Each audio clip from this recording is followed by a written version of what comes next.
కడప జిల్లా పొద్దుటూరు పోలీసులు గుట్కా స్థావరాలపై దాడులు చేశారు. గుట్టు చప్పుడు కాకుండా గుట్కా నిర్వహిస్తున్న అమాయకులను మోసం చేస్తున్న ఇద్దరు వ్యక్తులను పోలీసులు అరెస్టు చేశారు.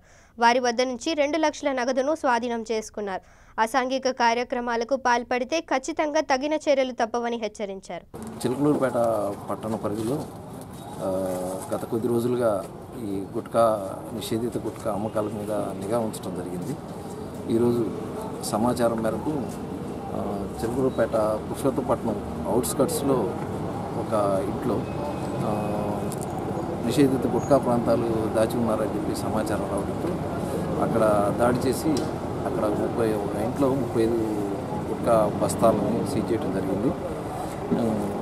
అదేవిధంగా ఇంకొక సమాచారం మేరకు పోలేటిపాలెం వెళ్ళే దారిలో ఒక వెహికల్లో తరలిస్తున్న సుమారు 12 బస్తాల గుట్కా నిషేధిత గుట్కా బస్తాలను సీజ్ చేయడం జరిగింది.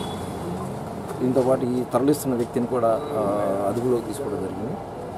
అయితే పురుషోత్తపట్నం ఇల్లు అద్దెకి తీసుకున్న వ్యక్తిని ఇంకా గాలిస్తాము. అతను కూడా త్వరలో అదుపులోకి తీసుకొని రిమాండ్కి తరలిస్తాము.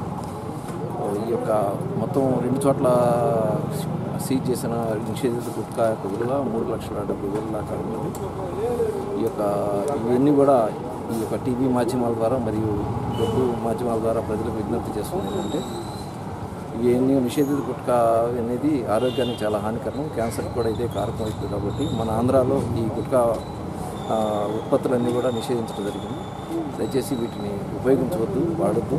అదేవిధంగా ఎవరైతే ఈ యొక్క గుట్కా వ్యాపారాలు మరి వీటి మీద చేస్తున్నారో వీళ్ళందరికీ కూడా పోలీసు వైపు నుంచి హెచ్చరిక, వీరందరిపైన చాలా చట్టపరమైన కఠిన చర్యలు తీసుకోబడతాయని చెప్పేసి మీ సందర్భంగా తెలియజేస్తున్నాను.